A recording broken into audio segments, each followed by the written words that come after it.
하나님의 말씀을 함께 보시겠습니다. 하나님의 말씀은 골로새서입니다.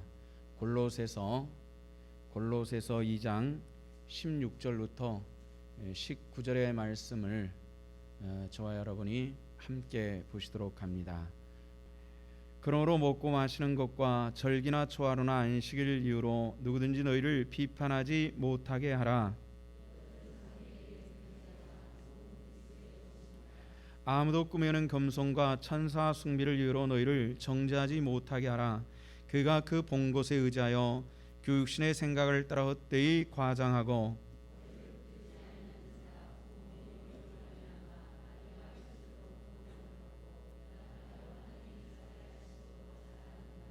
아멘. 우리가 골로새서를 강의한 지 10번째 시간이 되었습니다. 우리가 골로새서를 보면서 제가 2번째 시간인가 이런 말씀을 드렸을 겁니다.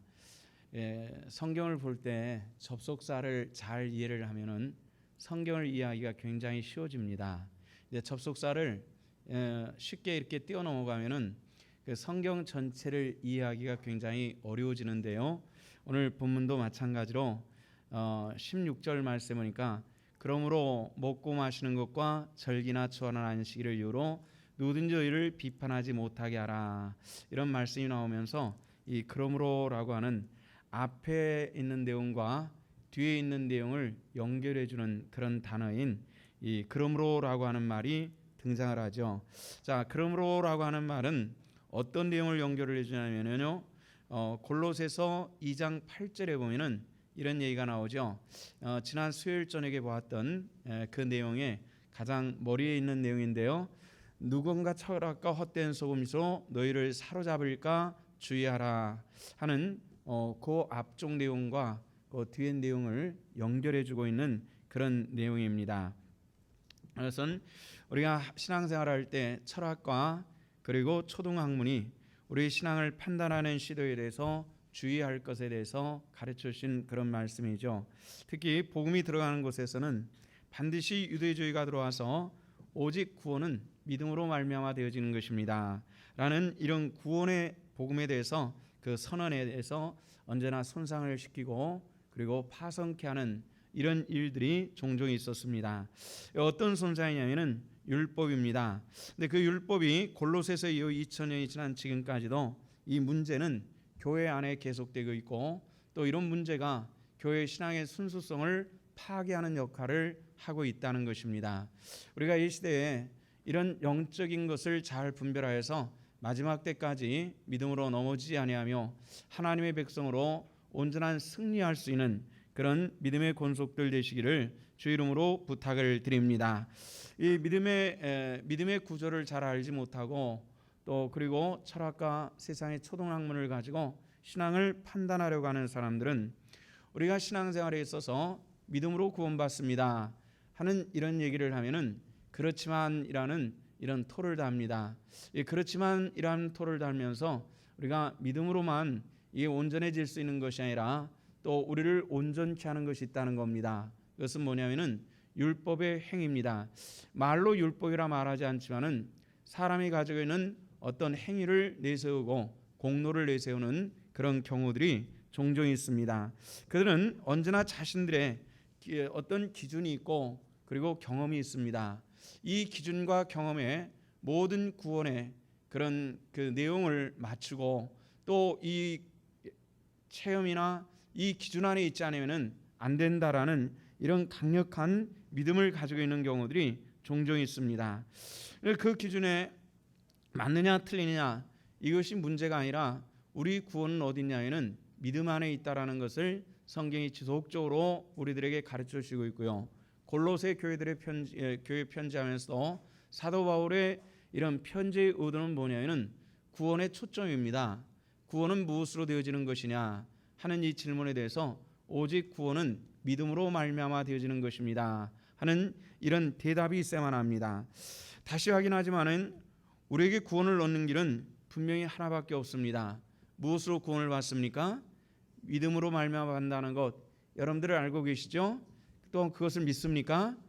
그런데 이 구원으로 말미암아 믿음으로 말미암아 구원을 얻는다라는 이 신앙적인 절대 진리, 절대 원칙에 대해서 늘 조금씩 이 충격을 가하는 이런 일들이 있다는 것이죠. 그것이 성경에서 뭐라 했냐면은 철학과 세상에 속한 초등학문이다, 이렇게 이야기를 했습니다.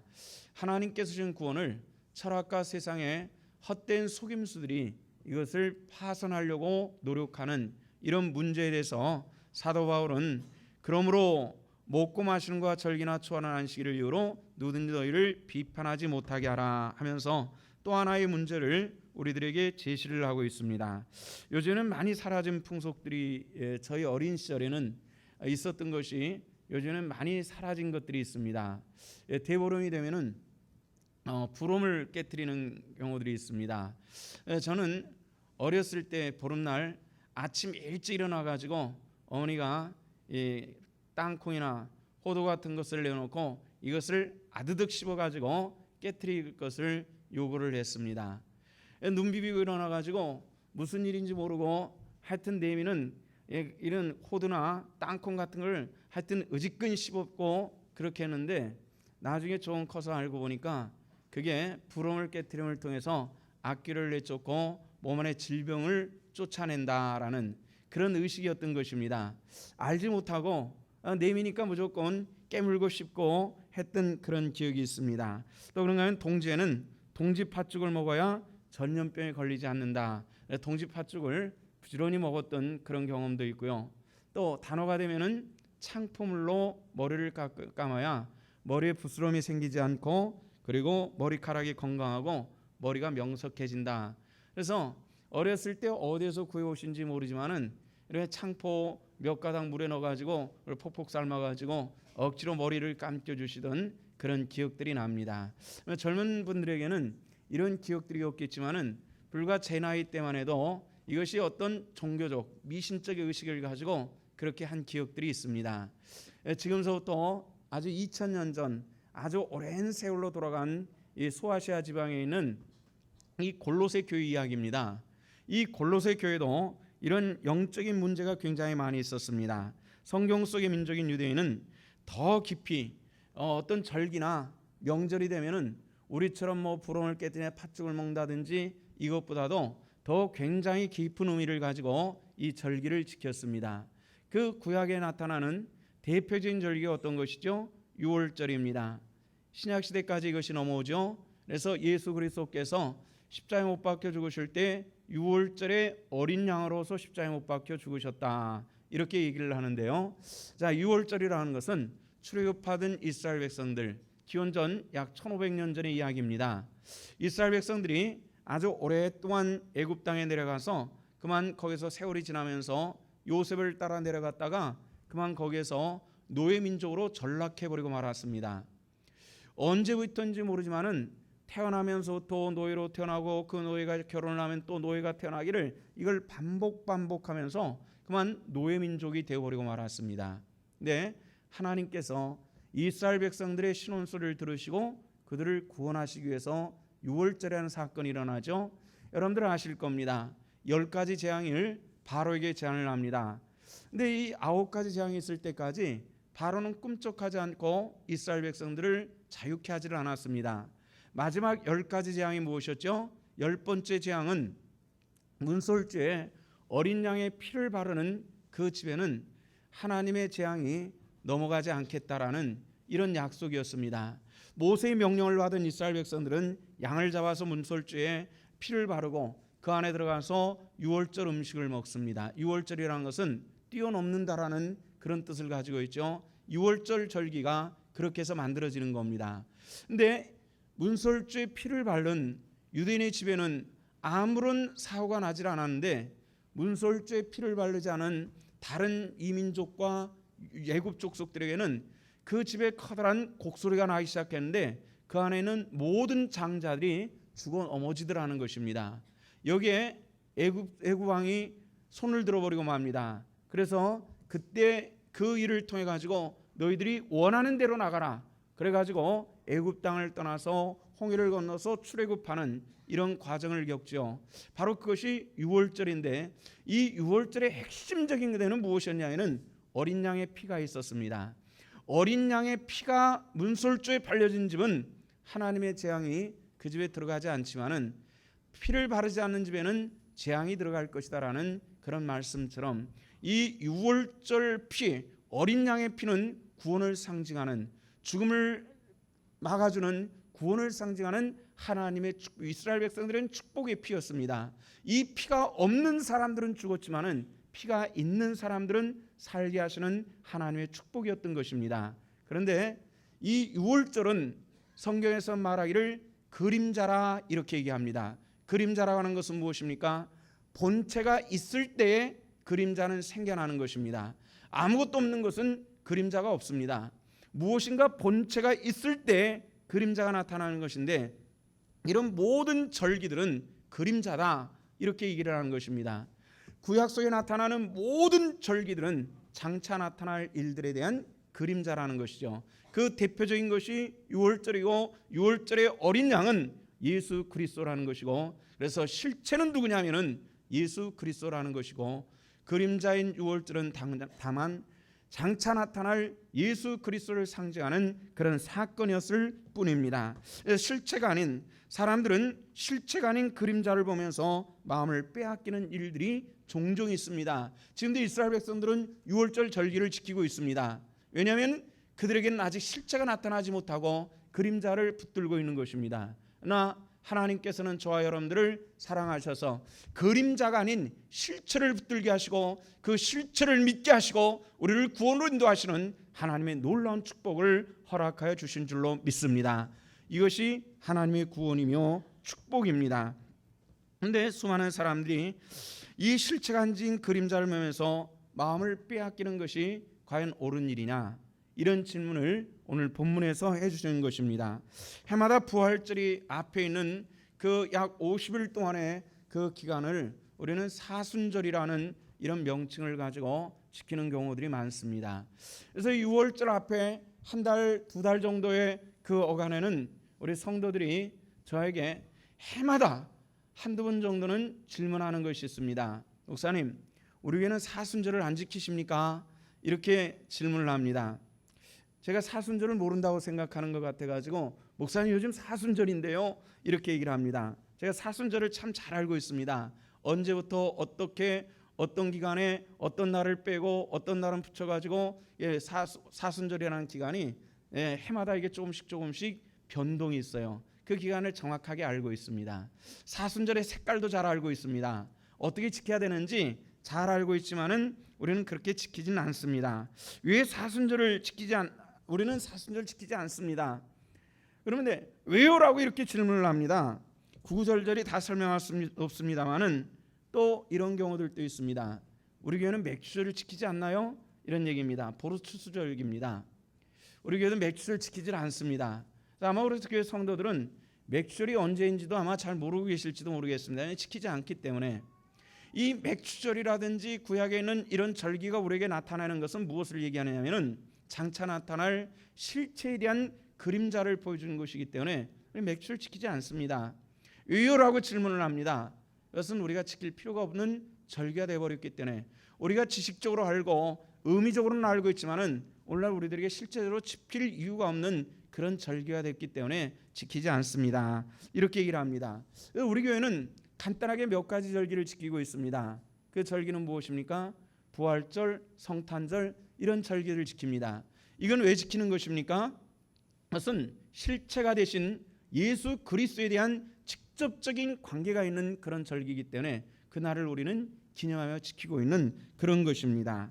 요즘에 젊은 아이들이 이성을 만난 100일 정도 되면은 기념식을 한다고 합니다. 뭐 선물도 주고 뭐 100일쯤을 하고 막 요란스럽게 하는 그런 모양인데, 왜 100일 기념을 하냐면은 100일까지 만나가지고 기기간까지 연장을 교제하는 것도 아주 스스로 기특하게 생각해서 그러는 모양인데, 요즘 애들은 굉장히 그 교제 기간이 짧습니다. 교제하다가 헤어지고 교제하다가 헤어지고 이렇게 반복하는데요. 저희 때만 해도요, 10대 때 만난, 중학교 고등학교 때 만난 이런 이성들이 결국 결혼해가지고 지금까지 살고 있는 사람들이 제 주변에 여럿 있습니다. 10대 때 만나는, 중학교 때 만난 사람들이 그냥 이성을 딱 그 한 사람만 알고 결혼해가지고 지금까지 사는 거예요. 그런 모습들 보면은 참 대단한데 우리 젊은 사람들은 아마 상상도 할 수 없는 그런 일들일 겁니다. 이 100일 만난 것을 기념하는 것을 우리가 그런 시대에 사는 우리들을 보면은 아주 우습기가 짝이 없는데요. 이런 기념은 헤어지지 말자는 다짐이 되어야 하는데 그 기념만을 의미를 가지고 있는 경우들이 종종 있습니다. 이런 일들을 우리가 이 기념하는 일들, 뭐 절기라든지 이런 것들이 무엇을 의미하는 것이고 이것이 상징하는 바가 무엇인가에 대해서 우리가 더 깊이 생각하지 않고 이것이 그런 절기되라고 하는 것만 생각하고 그 절기를 우리가 점찍고 지나간다면 우리에게 아무런 의미가 없다는 것입니다. 유대인들의 신앙이 그랬습니다. 이런 절기를 우리가 지키고 있어, 우린 유대인이고 율법을 지키고 있는 이런 자존심을 가지고 있을 뿐이지 이것이 허상이고 고무풍선과 같은 것이라는 이런 생각을 전혀 하고 있지를 못했습니다. 구약의 모든 절기와 모든 말씀과 모든 사건이 한 곳에 절대 집중되어 있는데 그 집중된 것은 무엇이냐면 예수 그리스도 장차 나타날 구원의 주 메시아에 대한 이야기였고 예언이었습니다. 그런데 이 예언되신 예수님께서 베들레헴에서 태어나시고 예언되신 대로 고난당하시고 죽으시고 부활하시고 승천하시는 이런 모든 과정들을 다 겪었고 유대인의 핵심적인 예루살렘 땅에서 그 사건이 일어났던 것입니다. 그런데도 불구하고 유대인들은 무엇을 붙잡았냐면 허상을 붙잡았고 그림자를 붙잡았기 때문에 실체가 있어도 그 실체를 알아보지 못하는 이 불쌍함에 쌓여 있었더라는 것입니다. 저와 여러분들이 행복한 것이 하나 있습니다. 그것은 뭐냐면은 우리가 그림자가 아닌 실체인 예수 그리스도를 나의 구주로 영접할 것이며 이 구주 예수 그리스도를 통해서 구원받은 하나님의 놀라운 축복자됨을 기억하시고 감사와 영광과 찬양으로 영광 돌리는 하나님의 권속들 되시기를 주 이름으로 축원합니다. 이런 일들을 통해서 이런 그림자를 붙잡은 유대인들이 골로새 교회에 와가지고 너희들은 왜 절기를 지키지 않아? 이렇게 얘기를 하면서 절기를 지키지 않는 이 구약에 기록되어진 절기를 지키지 않는 것은 너희들은 신앙적으로 패역한 사람이라는 이런 논술을 펴기 시작했고 이런 얘기를 들은 혈통적으로 이방인들인 골로새 교인들은 혼돈하기 시작하는 것입니다. 이것이 굉장히 안타까웠고 사도 바울은 이것을 알고 골로새에게 편지를 하는 것입니다. 우리가 신앙은 본질이라고 하는 것이 있습니다. 신앙의 본질을 떠나는 것은 항상 위험합니다. 신앙의 본질을 붙들 수 있는 하나님의 권속들, 주의 권속들 되시기를 주 이름으로 축원합니다. 축원합니다. 본질을 붙들지 못할 때 우리 신앙은 문제가 되는 것입니다. 그 본질은 어떤 것인지 보십시다. 18절 말씀에 보면은 이런 이야기가 나옵니다. 18절입니다. 아무짝에나 아무도 꾸며낸 겸손과 천사 숭배를 이유로 너희를 정죄하지 못하게 하라 이렇게 말했습니다. 꾸며낸 겸손과 천사 숭배를 통하여 너희를 정죄하지 못하게 하라. 이 말이 조금 어려운데요. 이건 어떤 의미를 가지고 있냐면 이성과 천사 숭배들은 신비적인 요소들이 교회 안에 만연되어져 있다는 것을 알 수 있는 그런 내용입니다. 물론 기독교의 사상에서 구약과 신약 시대를 통틀어 가지고 천사라고 하는 단어는 자주 등장을 합니다. 구약 시대에도 등장을 하고 신약 시대에도 등장을 합니다. 천사라고 하는 이 존재에 대해서 우리 기독교는 부인할 수 없는 것이 사실입니다. 그러나 천사라고 하는 것이 우리가 섬기는 것이 아니라 하나님께서 우리를 돕는 자로 보내주셨는데도 불구하고 수많은 사람들이 천사를 숭배하는 것입니다. 이 천사 숭배라고 하는 것을 좀 더 단어적으로 이야기를 한다면 신비주의를 얘기하는 것입니다. 신비주의에 빠져버린 이것은 잘못되어진 것이다 이렇게 얘기를 하는 것이죠. 한때 한국교회도 이런 신비주의에 빠진 그런 적이 있었습니다. 신비한 것을 체험하고 또 신비한 것을 간증하고 또 교회가 그것을 사모하고 따르고 그리고 신앙적인 파선을 이루는 이런 경우들이 많이 있었습니다. 1950년대 말에서부터 1960년대 70년대를 굉장히 교회로 하여금 혼돈케 하는 그런 무리들이 있었는데 그 무리들이 박태선파라고 하는 전도관이었습니다. 우리나라 기독교가 300만이 되지 못했을 때 전도관을 따르는 이들이 60만이었다고 하니까 그 세력이라고 하는 것은 굉장히 큰 것이었습니다. 지금 서울역 앞에 있는 남대문교회 장로였던 분입니다. 그런데 그분이 신비주의에 빠졌습니다. 이 신비한 것들을 얘기할 때, 하나님의 말씀을 떠난 것을 얘기할 때 사람들은 거기에 빠져들기 시작했습니다. 그리고 교회를 떠나기 시작했습니다. 그를 따르기 시작했고, 수많은 사람들이 거기에 몸을 바쳤고 재물을 바쳤고 시간을 인생을 바치면서 파선해 가는 것을 모르고 수많은 사람들이 거기에 빠져들어갔습니다. 이런 일들이 앞으로도 우후죽순 많이 생기기 시작했습니다. 굉장히 많은 사람들이 이런 신비주의를 가지고 교회에 나타나기 시작했고 수많은 사람들이 이를 따랐습니다. 그런데 놀랍게도 이 신비주의를 따르는 사람들이 지금도 그들의 신앙을 지키며 정상적으로 존재하는 이들은 아무도 없다는 것입니다. 사단의 그에게는 가장 중요한 것이 뭐냐면 신앙으로 파선케 하는 데 있기 때문에 신비한 것을 보여주면서 그들의 마음을 끌고 나갔으나 결국 그들은 다 파선해버리고 말았습니다. 성도 여러분들, 기독교의 모든 종교에 신비는 있습니다. 신비적인 사건도 있습니다. 그러나 중요한 것은 무엇이냐면 우리 기독교는 신비한 것이 문제가 아니라 이 신비의 초점에는 예수 그리스도가 있다는 사실들을 믿으시기를 바랍니다. 아버지 없이 아들만 태어난 성령으로 잉태한 동정녀 탄생이라는 것이 가장 큰 신비 아니겠습니까? 하나님께서 하늘의 보좌를 버리시고 이 땅에 육신을 입고 오신 이것이 사람이 표현할 수 없는 신비인데도 불구하고 사람들은 천사를 보고 도깨비를 노는 거고 이것을 가지고 따라다니기 시작했는데 이것이 신앙의 파선의 올인이 되었다는 것입니다. 가장 중요한 신앙의 초점이 있습니다. 하나님의 말씀을 붙드시기를 주 이름으로 축원합니다. 이것을 떠나면은 우리는 파선하는 것입니다. 넘어지는 것이에요. 우리 신앙은 깨어져 버리고 마는 겁니다. 많은 사람들이 이 신앙적인 신비주의에 빠져서 신앙은 파손되어 버리고 말았습니다. 그래서 오늘 18절에서 말하는 것은 바로 이 영적인 잘못된 신비주의에 대해서 경고의 말씀을 해주시는 것입니다. 마지막 때가 되면은 이 신비주의는 또다시 교회 안에서 발호할 때가 있을 것입니다. 그럴 때 우리가 하나님의 말씀을 버리고 여기에 따라가는 사람들은 파손할 수밖에 없음을 성경이 이미 2000년 전서부터 우리에게 경고하고 가르쳐준 그런 사건이 있었습니다. 눈에 나타난 아무 증거가 없어도 우리가 붙드는 것이 있습니다.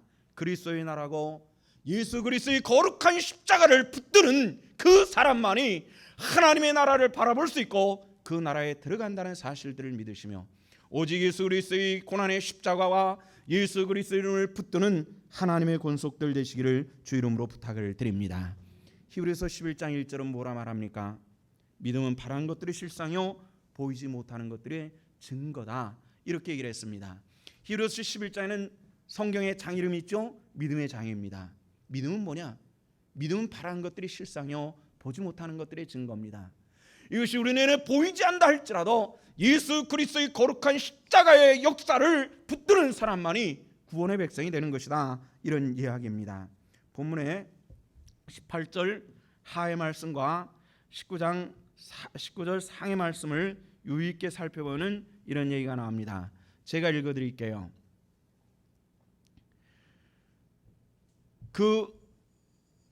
그가 그 본 곳에 의하여 그 육신의 생각을 따라 헛되이 과장하고 머리를 붙들지 아니하는지라. 무슨 말인지 아시겠습니까? 어떤 사람들이 환상을 보고 그 본 곳을 헛되이 과장하며 그것을 따라갔다는 얘기입니다. 그런데 그가 거절하는 것이 있었는데 그 거절한 것은 무엇이냐면 머리를 붙들지 않았다, 이렇게 얘기를 합니다. 무슨 얘기겠습니까? 기독교 역사 속에서 수많은 사람들이 환상과 계시를 따라갔습니다. 이상하게 사람들은 성경 안에 있는 것이 아닌 엉뚱한 얘기를 하면 굉장히 열광하는 그런 이 타락적인 특징을 가지고 있었습니다. 수많은 사람들이 그걸 요구하는 겁니다. 그래서 18절 하반절의 말씀에 그랬습니다. 그 본 것을 의지하여 그 육신의 생각을 따라 헛되이 과장하고 환상을 보고 또 듣는 소리를 따라서 또 그것을 과장해서 듣고 그들은 그것을 따라가 버리고 말았다는 겁니다. 이미 이 말을 골로새 교회 하는 것은 무슨 뜻이겠습니까? 초대교회지만은 골로새 교회 그런 사람들이 나타나고 있었다라는 것을 우리에게 가르쳐 주시고 있는 것입니다. 이 시대는 골로새 교회와 또 다른 모습들이 있습니다. 우리가 영적으로 생활하는 데는 정말 어렵고 힘든 그런 시대에 살고 있습니다. 늘 깨어있기를 주 이름으로 부탁을 드립니다. 우리 영적인 잠에서 깨어있고 더욱 깊이 주님과 교제하지 않으면 우리의 신앙은 파손하기 쉬운 시대에 살고 있다는 것입니다. 그런데 19절에서는 뭐라고 말합니까? 왜 그렇게 되는 것이냐? 왜 보는 것을 과장하고 듣는 것을 따라가 버리는 이런 현상이 믿음의 사람들에게 왜 일어나는 것이냐 하는 이 질문에 대해서 19절에서는 간단하게 말하고 있죠. 무엇을 붙들지 아니하는지라 머리를 붙들지 않았기 때문에 이렇게 얘기를 합니다. 그 머리라고 하는 것은 무엇이겠습니까? 머리라고 하는 것이 무엇일까요? 우리 성경 말씀을 한번 찾아보도록 하십시다. 그 앞에 있는 성경입니다. 에베소서 4장 15절의 말씀입니다.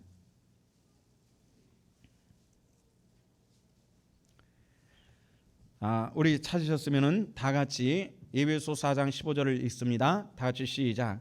오직 사랑 안에서 참된 것을 하라. 범사에 그에까지 자랄지라. 그는 머리니 곧 그리스도라. 자, 그리스도는 누구라고요? 머리. 무엇의 머리입니까? 교회의 머리가 되는 것입니다. 이 신성교회의 머리가 예수 그리스도이심을 믿으시기를 바랍니다.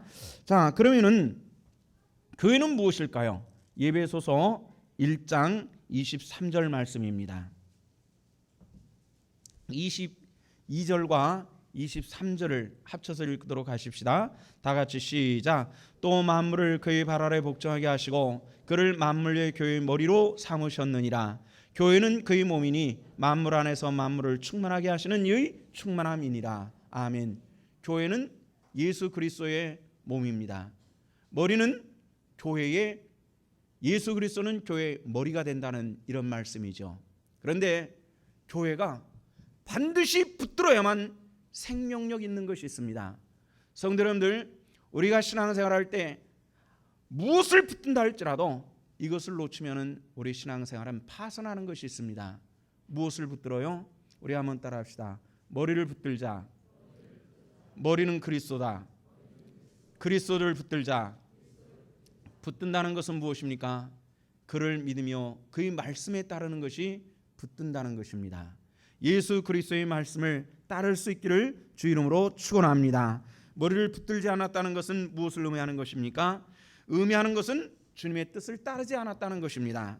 머리가 있어야 머리 통제를 받지 않는 신앙생활입니다.